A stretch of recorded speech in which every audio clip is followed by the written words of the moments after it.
I hope you had a great morning going to the sessions, and I can tell that you're having a great time right now in conversation at your tables.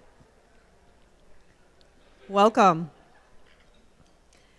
I'm Emily Moore. I'm the Executive Director of Feed My People Food Bank, serving West Central Wisconsin. I'm also the President of the Board of Feeding Wisconsin. At Feed My People, we've experienced quite a bit of growth in the last decade.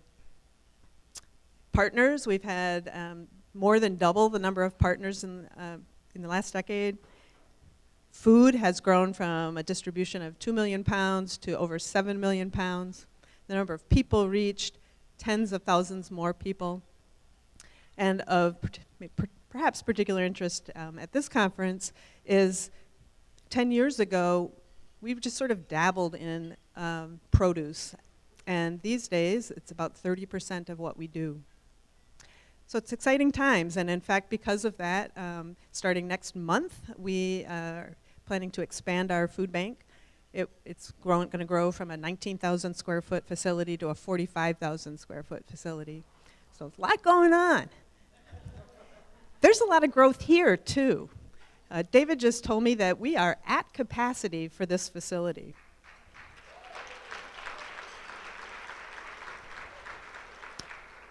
And that's pretty impressive. The inaugural conference was just 4 years ago, and at that conference there were 160 in attendance. And registration here is more than double that. I think it's over 360, is that right? Yeah. So congratulations on that. Thank you so much for being here and being part of this. And David also said to me, imagine if we didn't plan it over spring break, how many people would have showed up. Anyway, this year's conference is great because of the speakers and the speakers that the conference and the content committees have put together. So I'd like to take a moment to share with you who those folks are. The core planning committee was made up of Stephanie Dorfman, Alicia Grunzowski, sorry about the names, Laurie Peppard, Michelle Pride, and Jessica Jane Spade. They were supported by a volunteer content committee that helped to inform the development of all the breakout sessions. Tim El Rachetti, Erin Becker, Michelle Graham, Renee Ladwick-Lathrop, Kelly Momantras, Amanda Gammel, Pa Vang, Charlene Mulang, Steph Mabry, Katrina Fritsch, Jolene Barak, Carrie Redmond, Rashwanda Brown, Greg John, Charlotte Litchens, Kara Ignasiak, and Sarah Lloyd served on the content planning committees. And I'd also like to make a special shout out to Jeff Joslin and David Lee. If I called your name, could you please stand?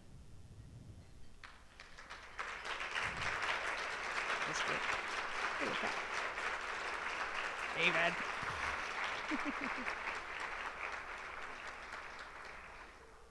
Fabulous work. I also want to thank our conference exhibit sponsors, Quartz Health Solutions and the Wisconsin WIC program. Please be sure to stop by their tables in the exhibit area. Can we take a moment to recognize those wonderful sponsors?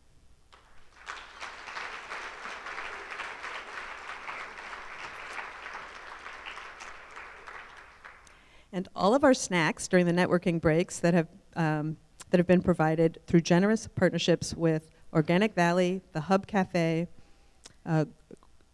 Grow Macro Bars, and Heartland Produce. Kickapoo Coffee Roasters not only donated a prize that you can win if you write the best photo captions on Whova, but they also financially supported the local food snacks breaks. Can we recognize our great refreshment folks?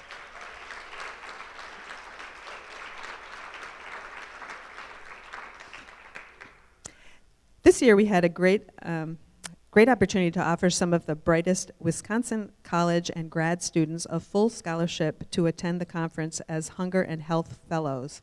I'd like to bring Jamie Sullivan, Head of Sustainability and Corporate Affairs at Sullivan, the sponsor of this fellowship, to talk more about their commitment to fighting hunger and to introduce the Health and Hunger Fellows.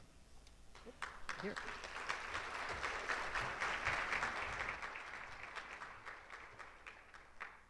Nothing like the humility of standing in front of a giant photo of yourself.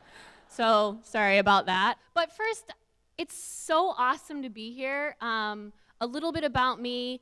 I kind of grew up in the hunger relief world. I worked in food banking and with Feeding America on food policy and fundraising.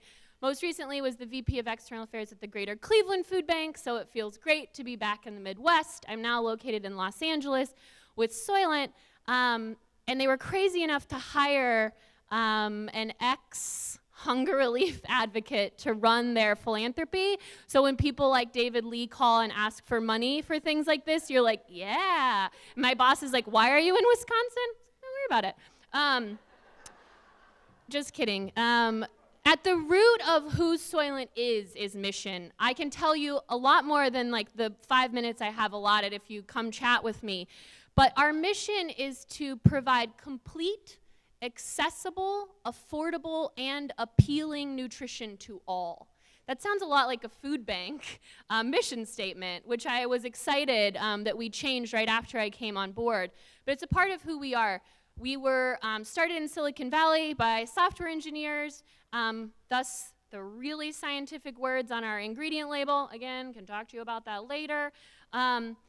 But as a food tech startup, our early adopters have been college students. And that's for a number of reasons, because they don't know the Soylent Green reference, A.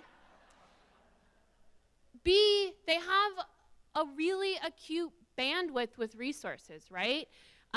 Their time, their money, everything is strapped. There was actually, if you haven't seen it, the Government Accountability Office just released a study about hunger on college campuses. And Dr. Goldrick Robb, who actually worked at the University of Wisconsin-Madison on this work for so long, recently showed data that 50% of college students in the US, 50%, that's not just community college students, that's everybody, grad students, everybody, have been food insecure in the last 30 days. And some of that is because this GAO report that was just released uncovered that 71% of our college students in the US are non-traditional, meaning they might be working, they didn't come straight from high school, they have children, which are much like the other people we serve in our food banking network, right? But everyone's like, oh, they're college students, they've got dining halls, they're fine. Well, if you're working 2 jobs and going to school, the dining hall doesn't work for you, right? And so by virtue of that, college students have been drinking Soylent because it's cheap and accessible and can be taken to class. So when I came on board about 7 months ago, I was tasked with figuring out an issue that we can fully wrap our hands around. And I started thinking and was like, college hunger, right? Like, these are students on campuses where there's food. We can fix this, right? And Soylent isn't the answer. Soylent is the answer for hunger, maybe 1 day a week, but it's not the answer for food insecurity. Resources are the answer for food insecurity. And so I have been working with national organizations, including Feeding Wisconsin and Mazone, the Jewish Response to Hunger, as well as Dr. Goldrick Robb, who's now at the Hope Center at Temple University, to talk about this at a very high level. But that answers the question, like, why the hell Soylent cares about college hunger. Now, beyond that, when I was talking with David about our sponsorship, he's like, I have this crazy idea. What if we just bring college students with the money you give us? And I was like, yes, because the way that we're going to fix this, I used to say in the food banking world all the time, we're not going to food bank our way out of these issues, right? We're not going to, we can fill the meal gap with food and there's still going to be hungry people. But the next generation are thinking outside of the box, and they're the people that understand that food tech isn't a bad word, and then they're engaging companies in unique ways. And the people that I have met this morning that are the Soylent Hunger and Health Fellows, which sounds very important, are brilliant leaders going into healthcare and horticulture and looking at insects as protein sources. They're really cool. And so these are the next leaders, and to be able to pay for them to be here is a true honor. So what I'm going to do is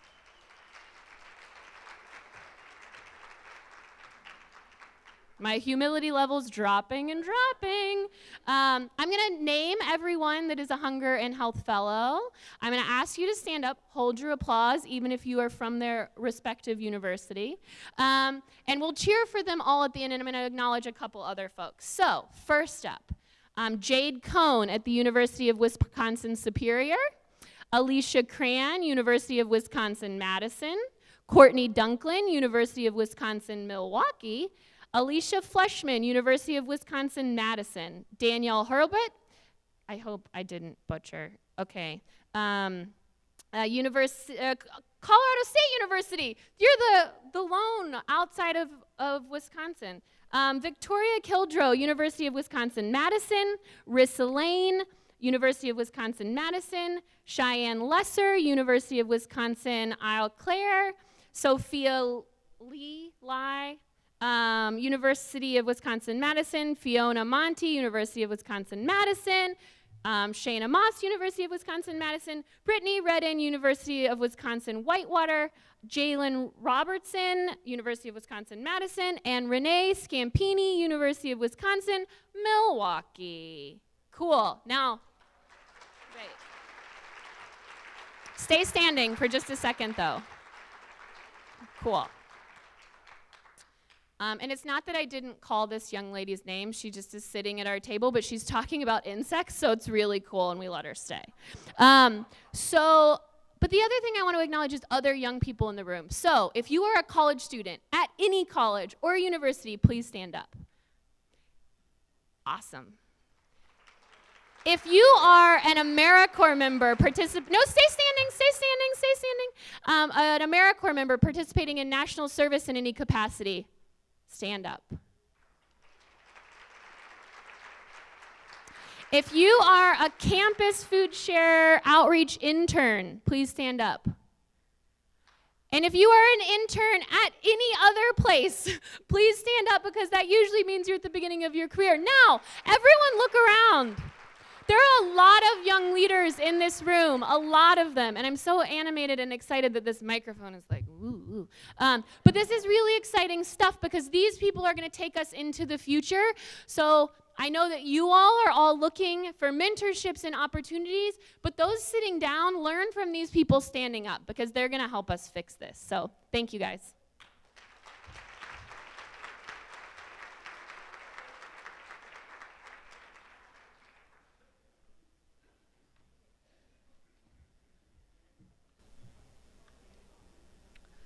Thank you, Jamie. That was inspiring.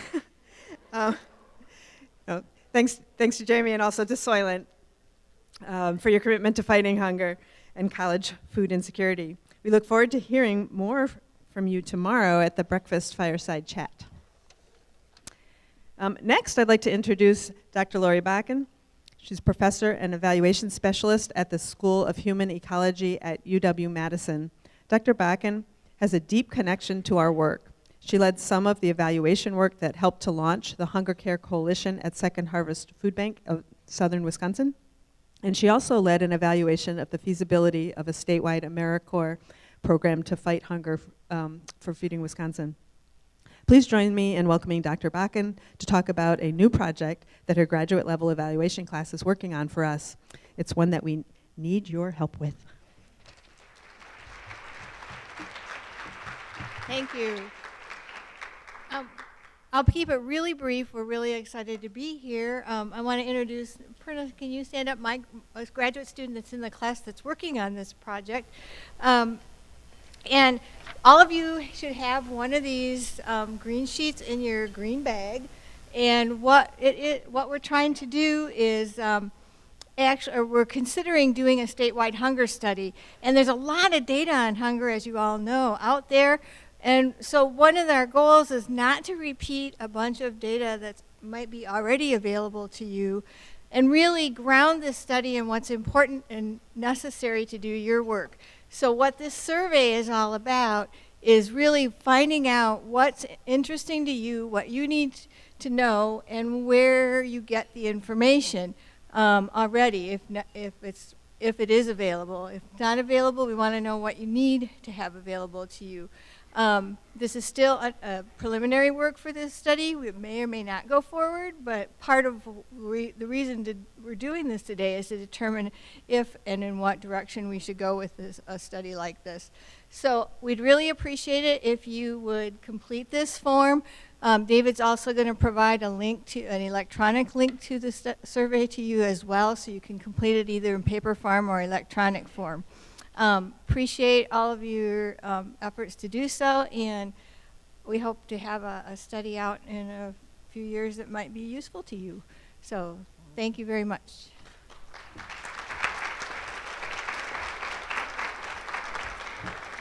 One more thing, there is a box on the registration desk that has ducks all over it, so if you complete the paper form, just drop it in that box for us. Thanks.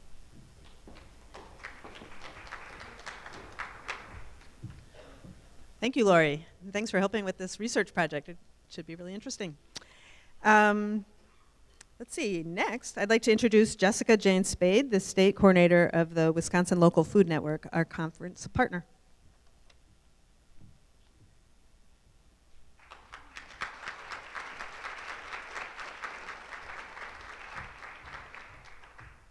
Hi, everyone.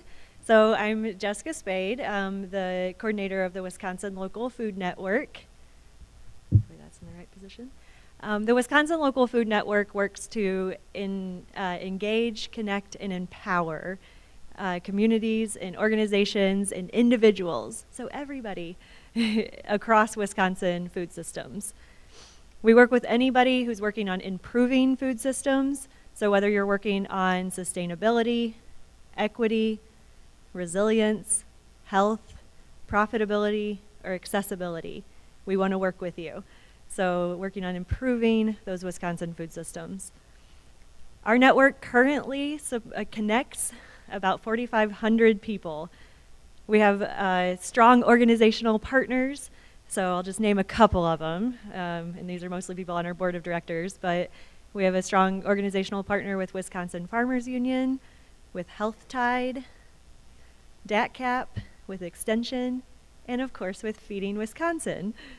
So we are very proud to have Feeding Wisconsin as one of our partners and to have the amazing opportunity to help plan this conference and to be here today.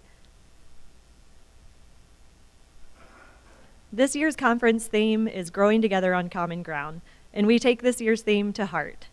We want everyone here at the conference to meet new people, to get to know each other better, and as you meet them, find your common ground with them. We want you to build something together. We want you to work together. So we really want you to grow together on that common ground. I am very proud to be able to introduce our keynote speaker today. She is someone who has a wealth of experience working with growing plants and growing community and helping people grow spiritually. She is the executive director of Alice's Garden, Urban Farm and Community Garden in Milwaukee. She's its visionary leader and has been there for 27 years.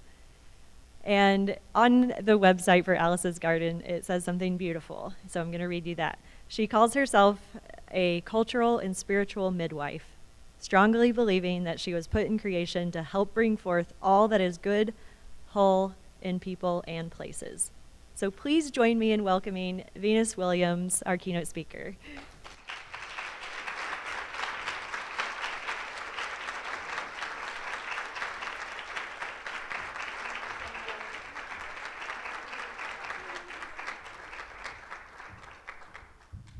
I'm the short one. I wish I had been at Alice's Garden for 27 years. It's only been since about 2005 or so. Is there an elder in the room who can give me permission to speak?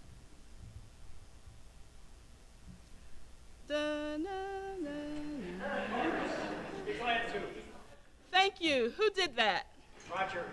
Roger, thank you. That is an important question for me to ask because it is important to recognize that there's so much wisdom and knowledge in this room. However, However, Roger, it also means that you are responsible for every single thing I say. So if you begin to have some uncomfortableness with what I'm about to share, you see Roger afterwards and not me.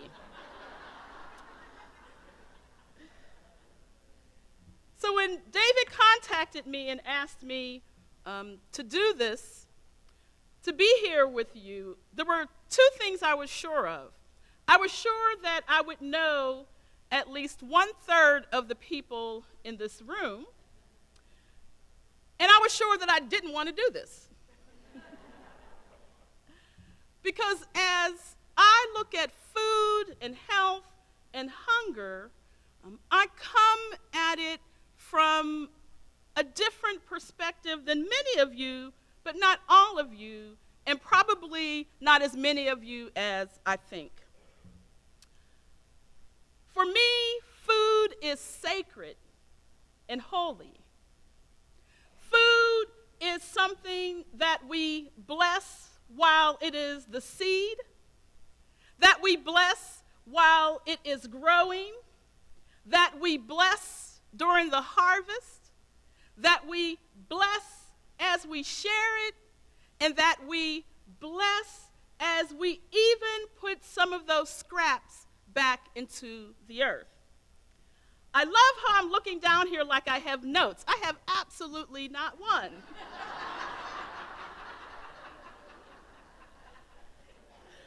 Oh, I crack myself up sometimes. So I'm going to begin my time with you by putting my Lutheran minister hat on. By profession, I am a Lutheran lay minister in the Evangelical Lutheran Church in America, which is what brought me to Milwaukee 30 years ago, June 1st coming up. So I want to start my time with you by reading a story that informs so much of my understanding of food. So for those of you who may be of the Christian faith tradition and you haven't been there in a while, you can call your mothers and grandmothers and tell them you went to church for about 15 minutes today. And that'll make them really, really happy. But it's an important story to understand who I am, but also the work that all of us are called to. And so when Jesus heard what had happened, he withdrew by boat privately to a solitary place. Hearing of this, the crowds followed him on foot from the towns. When Jesus landed and saw a large crowd, he had compassion on them and healed the sick. He had compassion on them and healed their sick. As evening approached, the disciples came to him and said, "This is a remote place, and it's already getting late. Send the crowds away so they can go to the villages and buy themselves some food." Send the crowds away so they can go to the villages and buy themselves some food. Jesus replied, "They do not need to go away. You give them something to eat." I'm trying not to do commentary here. "We have here only 5 loaves of bread and 2 fish," they answered. "Bring them here to me," he said. And he directed the people to sit down on the grass. Taking the 5 loaves and the 2 fish, and looking up to the heaven, he gave thanks and broke the loaves. Then he gave them to the disciples, and the disciples gave them to the people. They all ate and were satisfied, and the disciples picked up 12 baskets full of broken pieces that were left over. The number of those who ate was about 5,000 men, not counting women and children. I could talk about that for a minute. About 5,000 men, not counting women and children. Now, Linda Ratter is somewhere in the room. Where are you, Linda? And you have probably heard me talk about this in the past. My first call was to Cross Lutheran Church in 1989, and Linda is there, and we worked together for some years. So there is so much to unpack in this story that relates to the work we all are called to, no matter your faith tradition. There is so much in the story that informs what I do almost on a daily basis. Now, those of us who are female theologians figured this one out a long, long time ago. Because there are no women who travel with children who don't carry food with them. Anyone who has a child, if you're going somewhere, hey baby, we're going to go hear this man named Jesus. And we're going to be gone for a long time, so we're going to pack up some figs and some dates, some bread and some fish, some olives, and we are going to be on a journey for a while. We don't know how long it'll be. We hear some of his stories can be long. And so we are going to bring some food along. Who here is a parent who ever has left home without food when you were going somewhere with your children? Notice how I flipped that question? No, we don't do that. And so what this story always represents for me is the lens that we look at community. So the disciples, who were always asking the wrong darn questions, who could never quite figure things out, started this whole thing by looking through a lens of scarcity.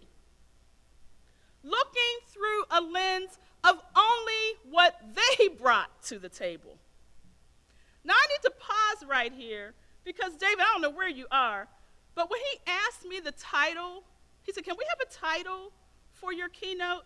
And I'm not sure if the title ever got printed anywhere. Does anybody know what the title of this is? Because you may have avoided this. So, David, do you remember what my title was? That's okay. It's printed. Okay. So, the title of this keynote is Saviors and Lone Rangers Need Not Apply. Saviors and Lone Rangers need not apply. I am a woman of faith. I believe in my stories, but I am clear that there was no clear miracle here. That the miracle that happened was Jesus' understanding that everything that these people needed to feed themselves, they brought with them.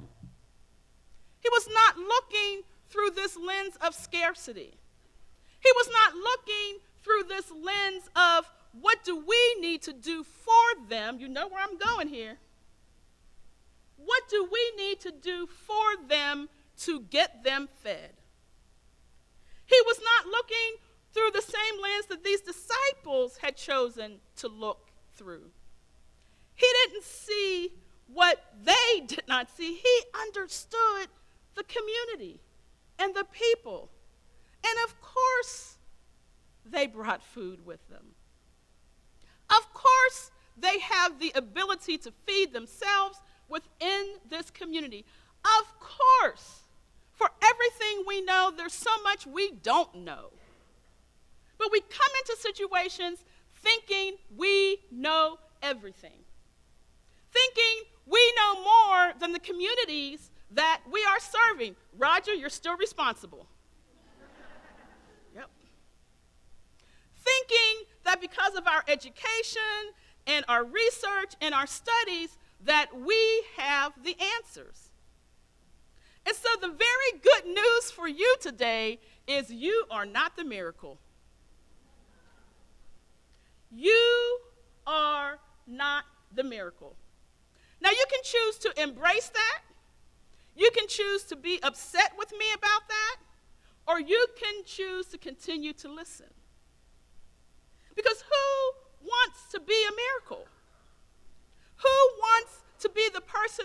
to deliver everything to a community. We understand that the resources needed, may I have my glass of water, please? As people who serve folks who we perceive have less than us, we often go into communities asking all the wrong questions. We often go into communities only seeing what we bring and a little bit of what's there, and we don't take the time to do the deep work of asking and searching for what already exists. And so my next story that I want to tell you is about when I had to switch health providers.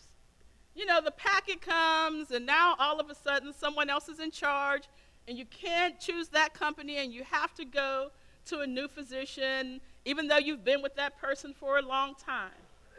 And so I went in to see my new physician, and there's that form you have to complete, right? Does your family have a history of diabetes? All these things you have to check, right? Your heart and all of this. Did your great-great-grandmother, sister's brother's uncle, I'm exaggerating, who has died of a heart attack? Who? And so I'm looking at this form, and even though I could probably answer every single one of them, I didn't want to. Because my thought was, this doesn't tell you anything about me and my health and my journey.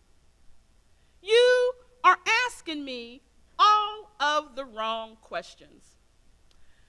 So those who know me know that, therefore, I scratched out their questions and put in my own.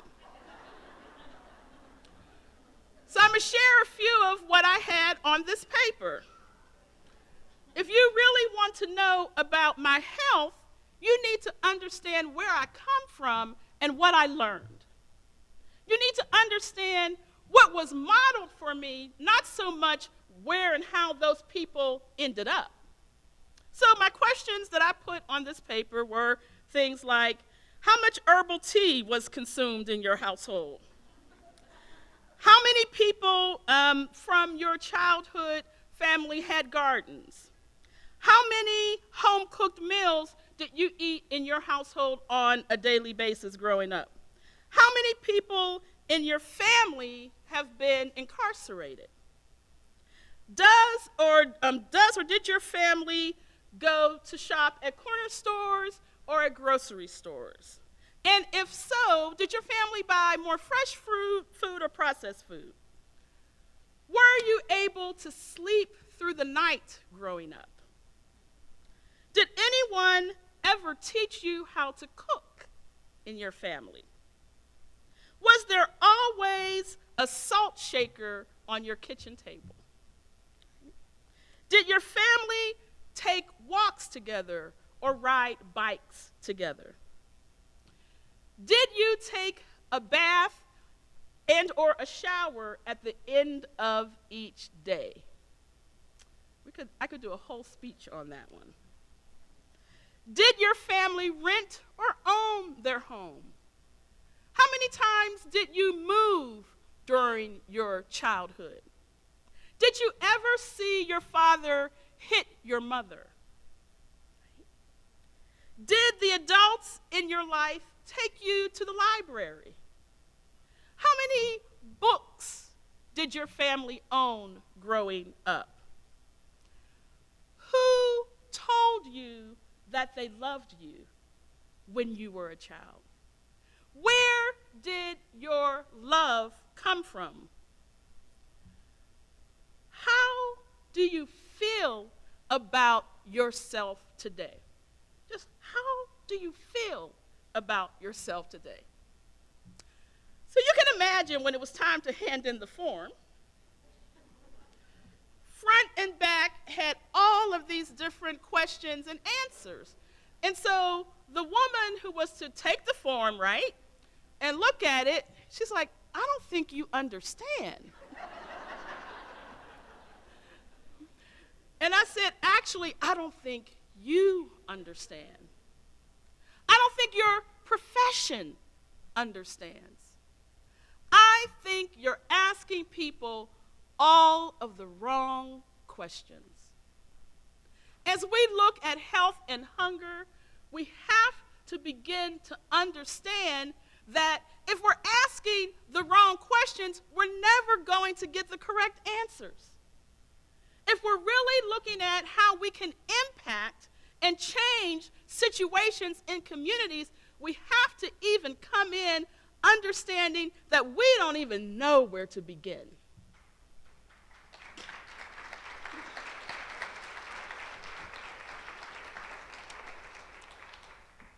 So,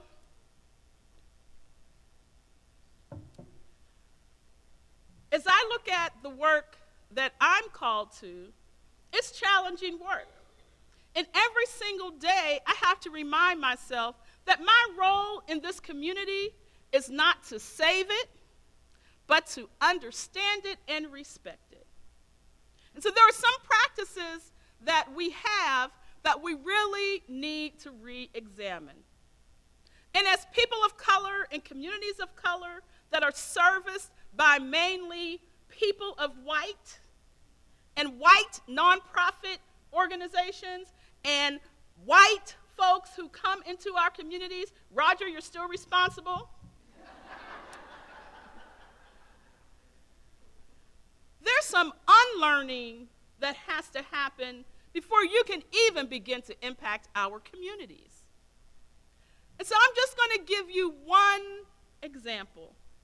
And it's one example that so many places have bought into that it makes me sick.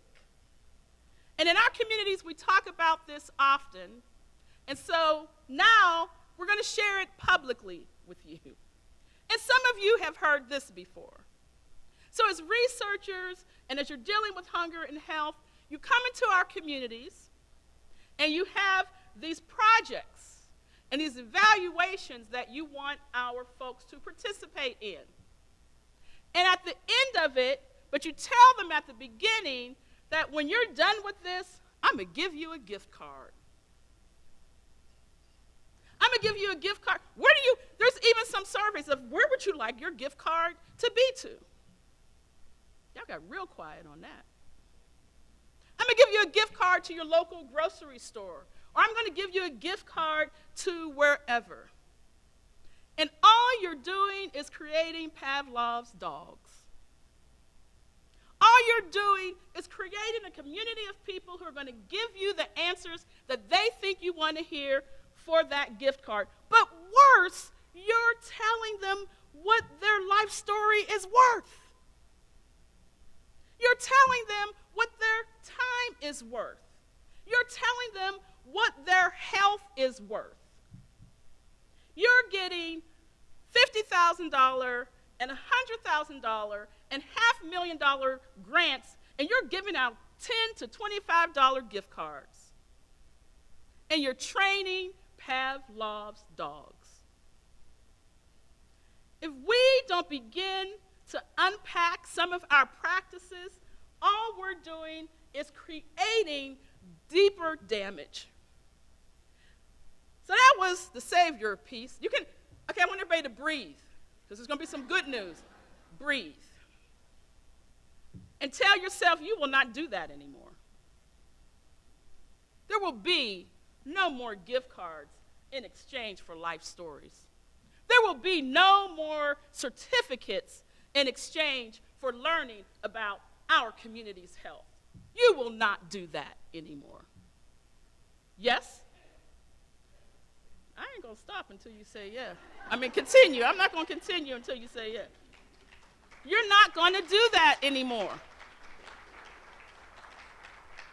If you're doing it right now, you're going to go on your phones and delete it off your flyer.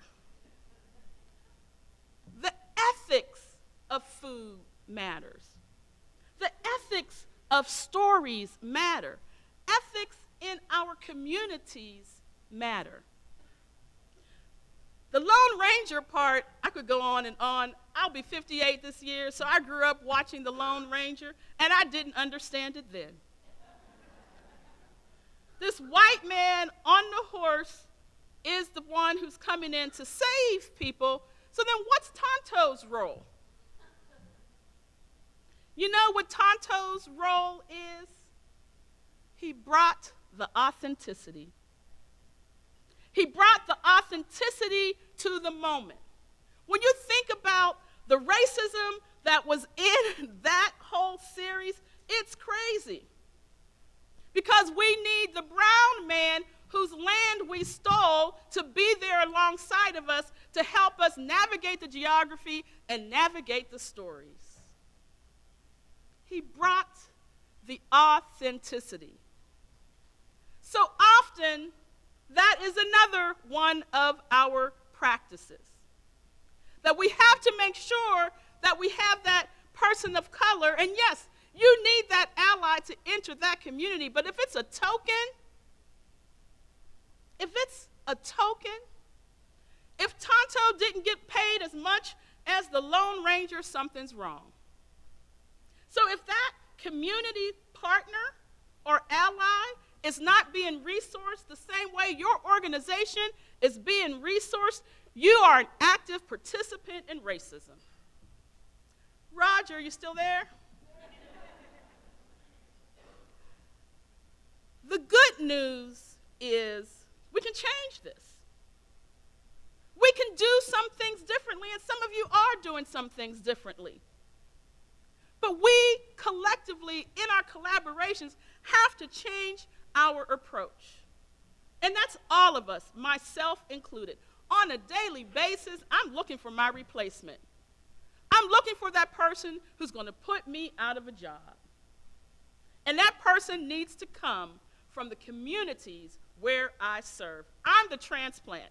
I'm the Pittsburgh person. Yes, I've lived in Milwaukee for 30 years, but I will know that I have been successful in all of my work when in 10, 5, however many years, you will have the executive director of Alice's Garden Urban Farm up here, and she will have grown up in the 53205 zip code where the farm is, right?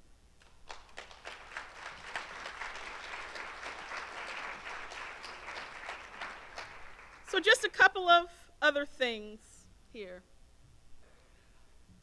As I look at the work that I'm called to, I'm constantly transforming and changing and doing things.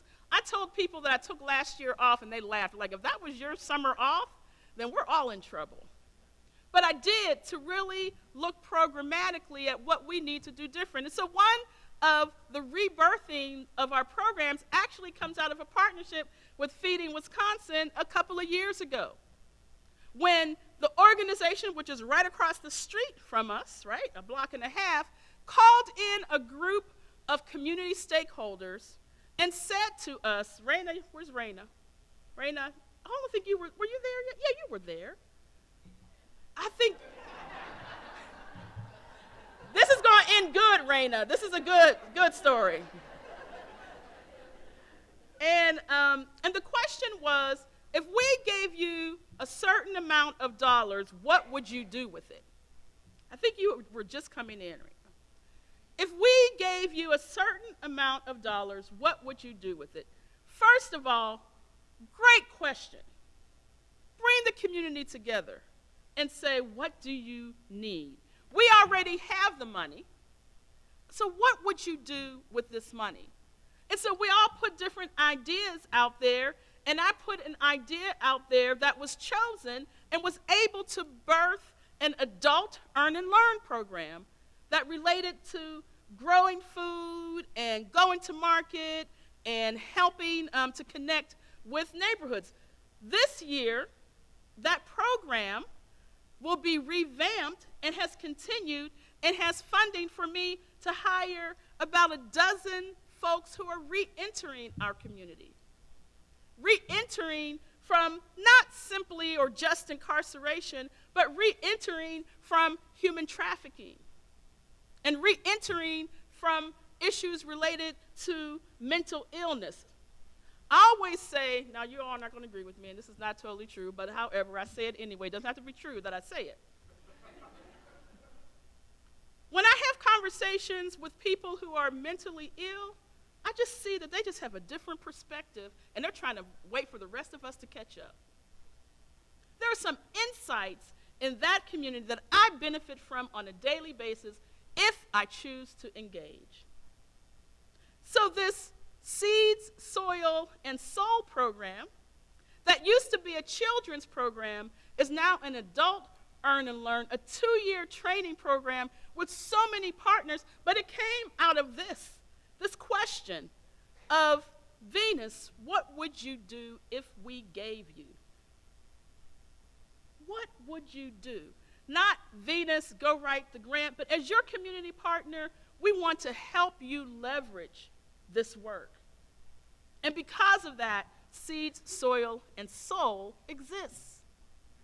Because the partner looked and said, you know what?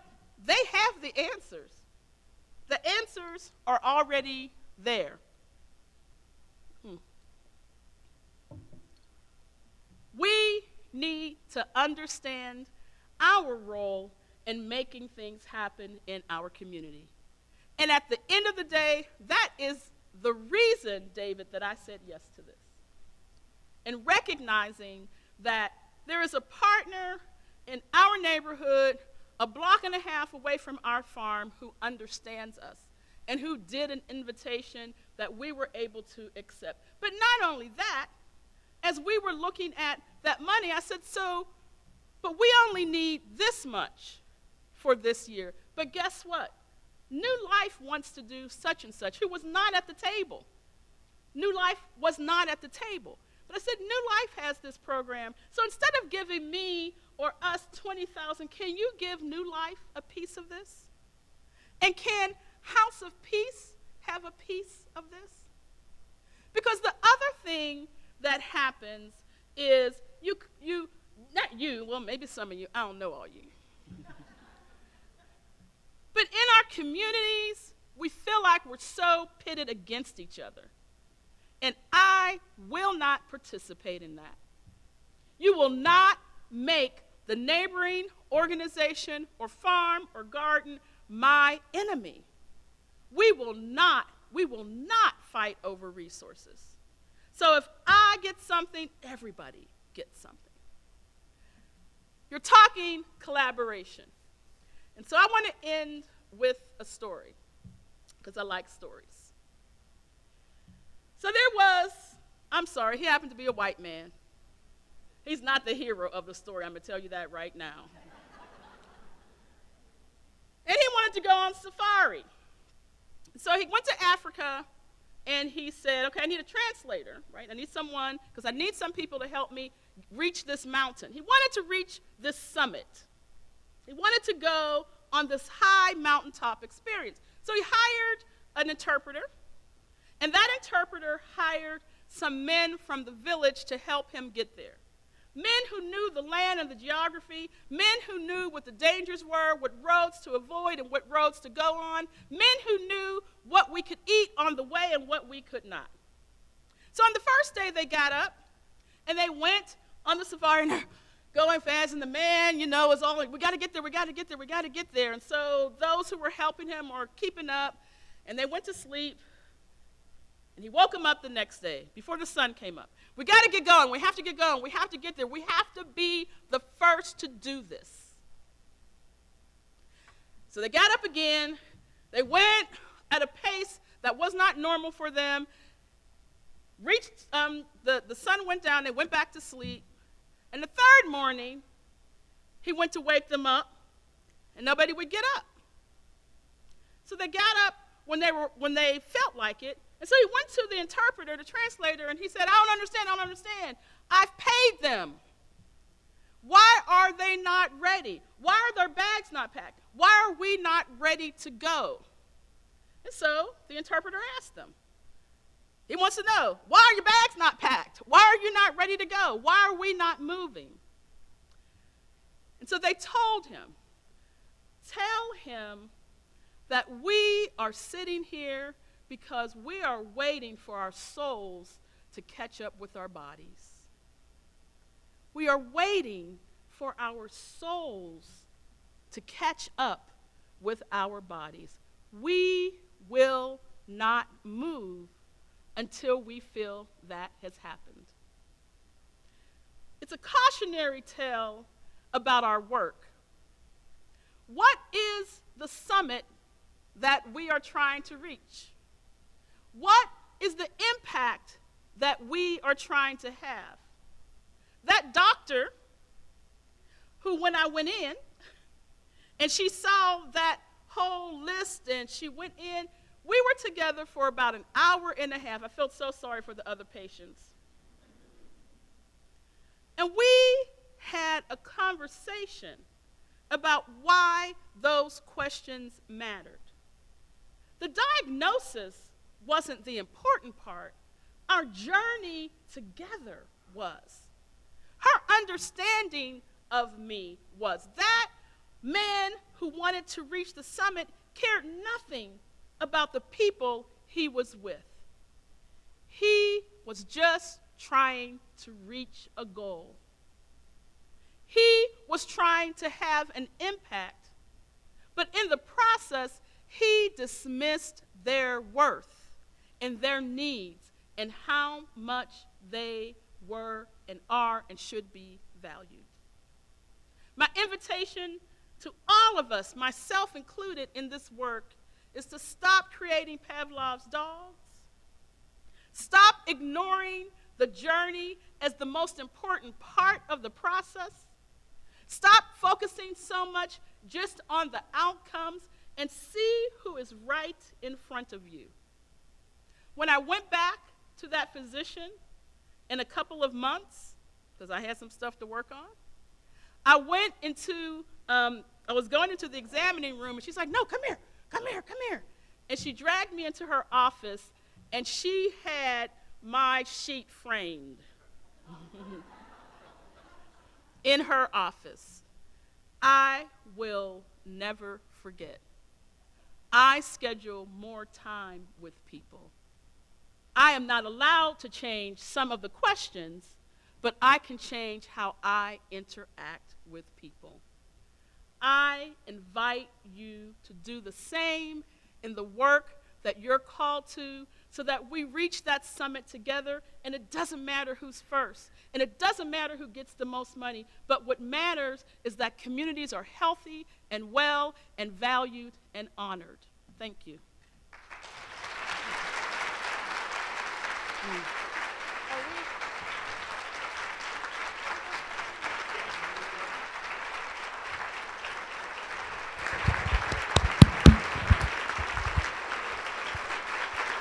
Wow.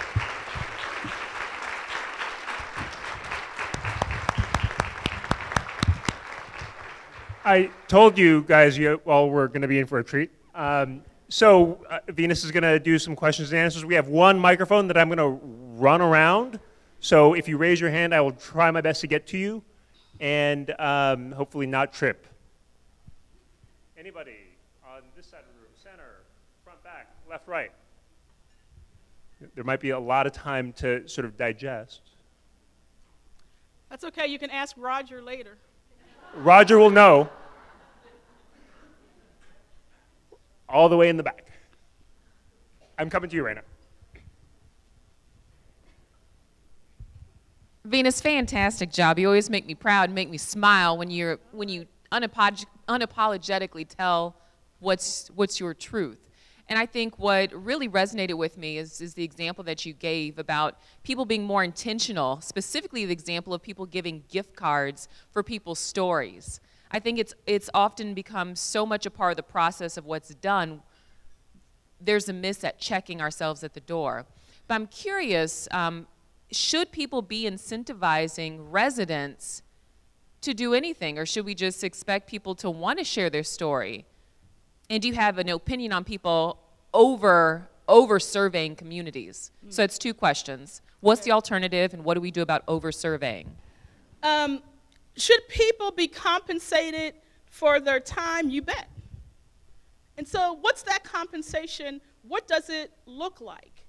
I wonder if you were to ask the community that you're inviting into the stories, what that looks like. The other thing is, what are you willing to give up from that grant to make it happen?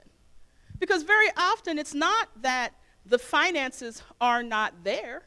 It's that you've written the grant, because you need to sustain your salary or your organization. It's really flipping the paradigm and recognizing the voice and the stories of community residents as the most valuable thing we have in this work. There is nothing more valuable than that. So even as I was writing this seed, soil, and soul grant, and when I put in what I wanted to compensate these the workers with, I got questioned by a couple of folks who ended up funding it, and the question in all cases was, why so much? And my question back was, why not so much? How much are you worth? I mean, there are people who just don't like to see me coming, but how much are you worth? So why is he worth any less? He has a family to feed also. She has children to care for. So it's, again, what we value. If you value the work and the research, and then you're going to get stronger, better participants, right? Because we're tired of being guinea pigged. Right? Our communities are tired of these questions, are tired. So I'm just going to speak for myself. If I were to go through my emails just in the past 6 weeks, and if I were to respond and say yes to every graduate student, researcher, interviewer, there's a whole list, I would do nothing but sit with people and do interviews and tell stories and be guinea pigged all day long. No exaggeration. I get invited into so many conversations, but it becomes laborious. So I just start ignoring your emails. It takes work to just respond to all of them, right? So what are our stories worth? That's what you need to ask yourself. And is my story any less than yours? So what was the second question? I forgot, Raina.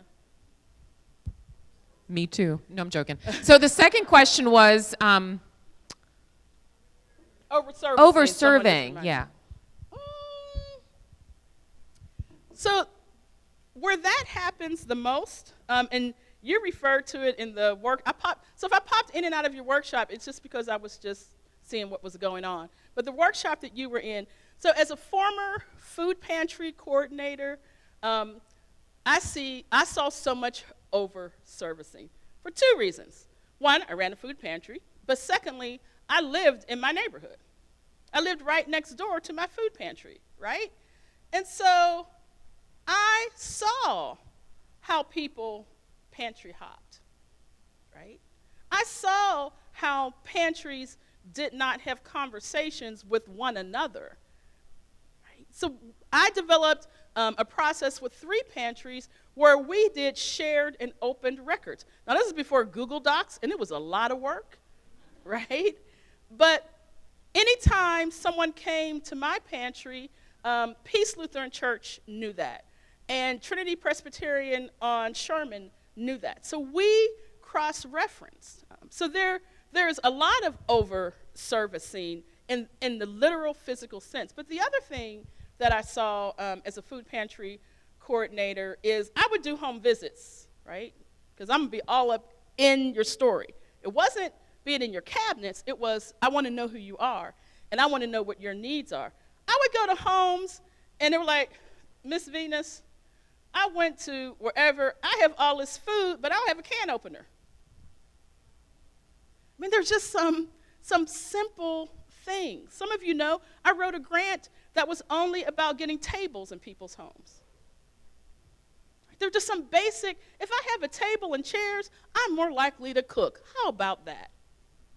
I'm more likely to set it. So a grant for table and chairs and dishes is as important as the money for food. So I don't know if it's just over-servicing. I think we miss service. I don't think we even know what many of our communities need. We think we know. So how about some can openers, y'all? And some tables, and some chairs, and some tablecloths. Raina, honey, we can have lunch, but go ahead.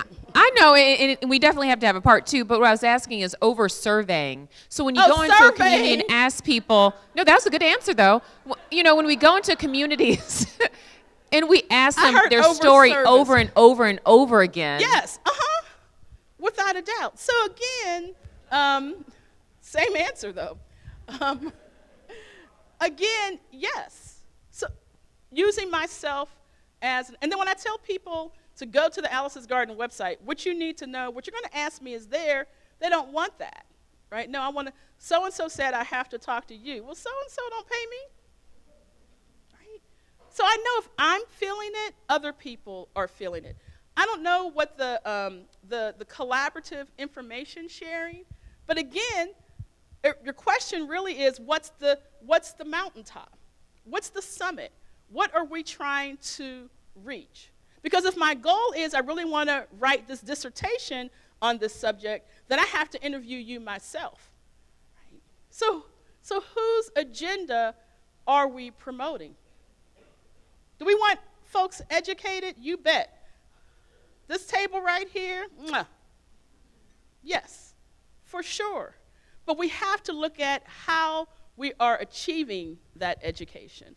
So there are people at Alice's Garden who have said, you know, Venus, we love you, but don't you send another class my way. Don't you have another biological sciences class from Marquette University, or another student from the Masters of Social Work at UWM come and ask me the same questions I've been answering for the past decade? I'm like, okay, that's fine. I don't try to talk them into it, right? To say, but what if I give you, no. It's like, I hear you. You have been answering these questions for the past decade.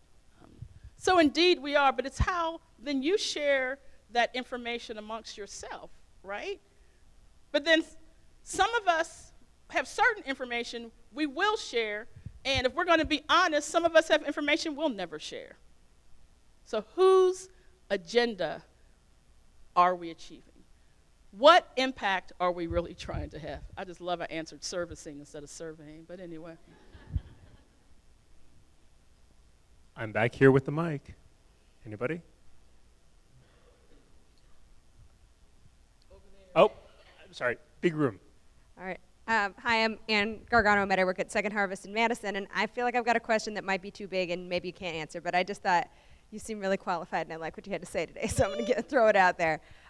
We've been talking a lot at Second Harvest about what different populations we should be serving, and one of the things that came up that I feel like we all just don't even talk about because we don't even know how to approach it is we know that there are these huge racial disparities, in Dane County in particular, but we know across Wisconsin. But we're not doing any work specifically to address racial disparities because we just don't even know where to go.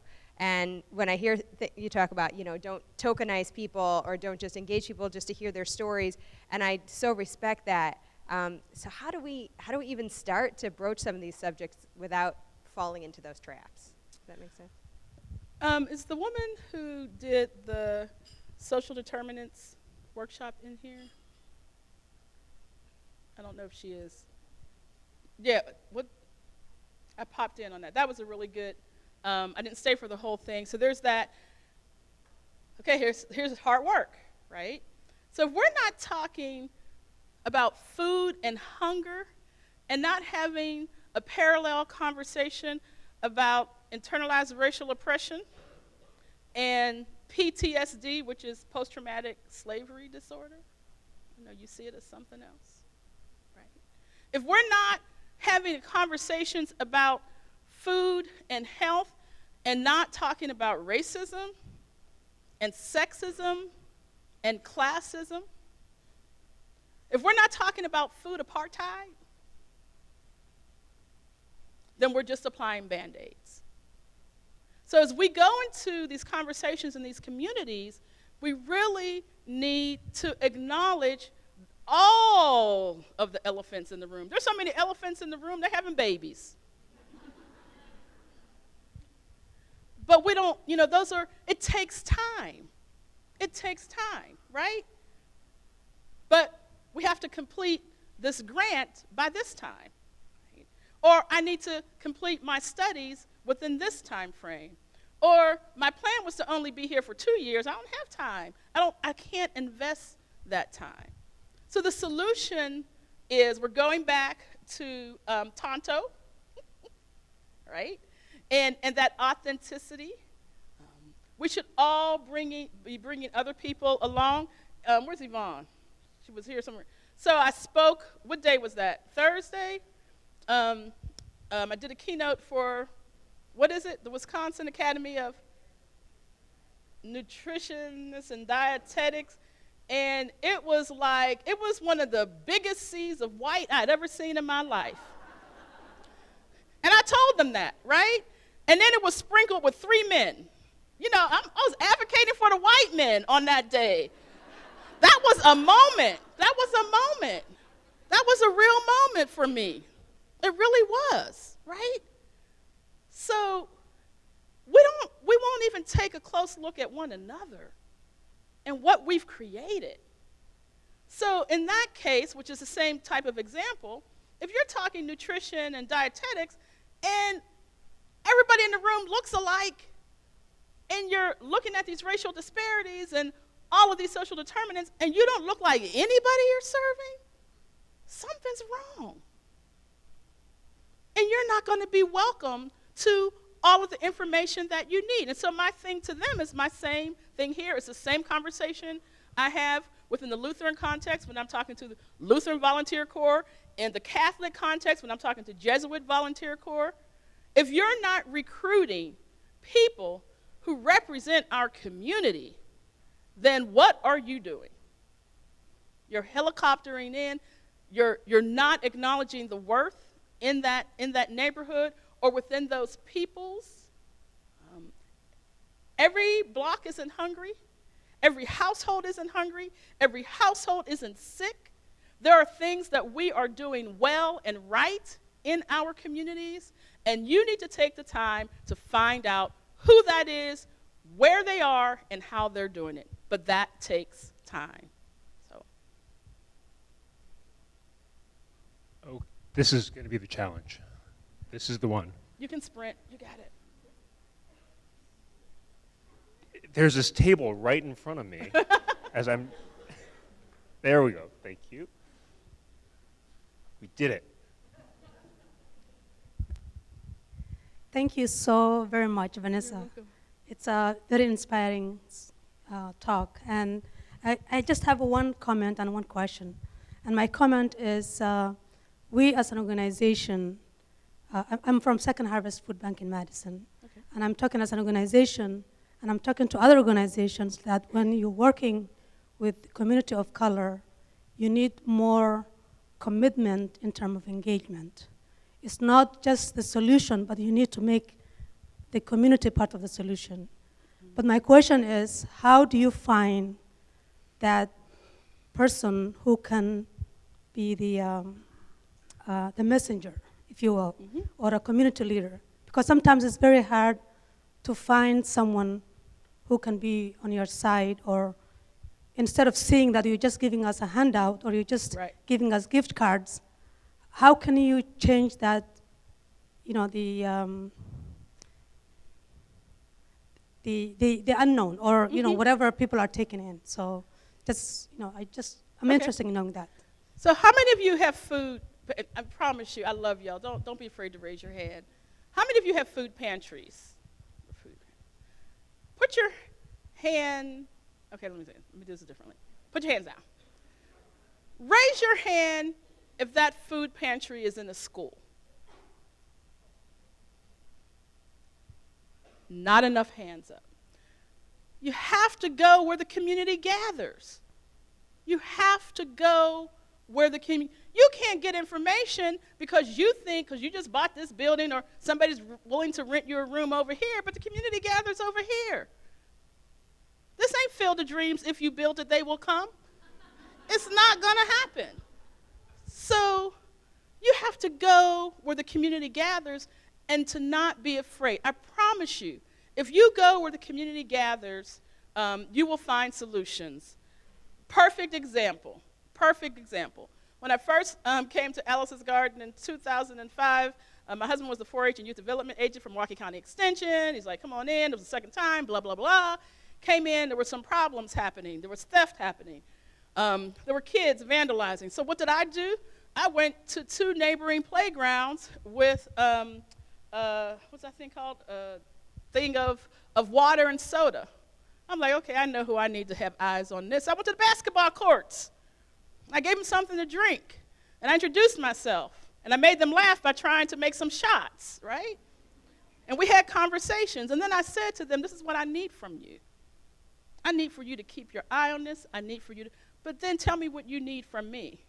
And they told me that. So, you can't be afraid. You can't be afraid. You can't serve us and be afraid of us at the same time. What the hell is that? You can't do that. You can't plan to go home at 5 o'clock, right? When I came to Cross Lutheran Church, and they told me all these meetings that I had to go to, and I was a director of youth ministry, I'm like, well, why would I spend my days at meetings with adults when I'm called to serve kids? I'm not coming to your meetings. So I went to schools every day. And I went to one meeting a week, drove everybody crazy. So, there's just some common sense stuff that we need to do. If you're serving food or having conversations over here, and the people are over here, I need a food pantry. I need food banks and laundromats. Who has a food pantry and a laundromat? There's just some things our institutions have failed miserably, and yet we keep doing the same old dumb stuff all the time. It makes no sense. So, where are the people gathering? That's where you're going to find those voices. That's where you're going to find that mother or that man or whomever that is that community trusts. That is the pulse of that community. Go to them. Don't expect them to come to you. I think we have time for one more question, and I hope it's not far. Roger, how are you feeling? Does Roger need the mic? Thank you, Roger.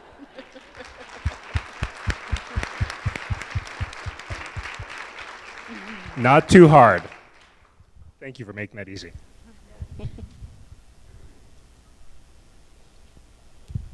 Hi, my name's Kelly. I'm a nurse from Quartz Health Solutions here in Madison. I just wanted to say one thing, and I think it's the elephant in the room.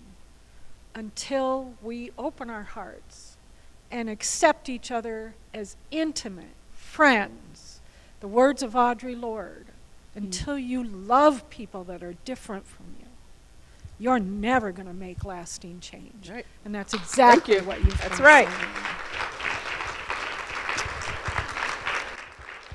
saying. Indeed. And so that's another reason why I use that particular Jesus story when talking about food. Because what's the first thing that happened? He had compassion. He had compassion for them. They weren't subjects. They weren't clients. Right? He saw their full humanity. He had compassion for them.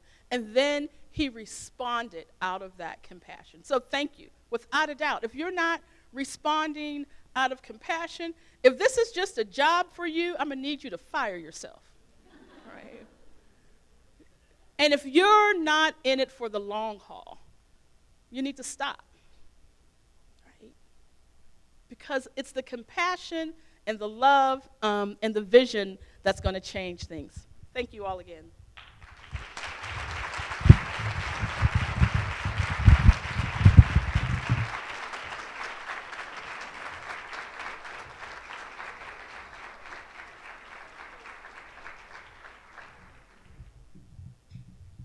All right.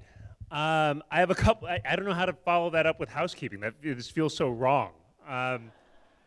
Great discussion. Hope we can continue the conversations at this upcoming networking break. It's a bit of a longer break, so you have some time to stretch your legs, get some snacks, talk to some friends about what you just heard.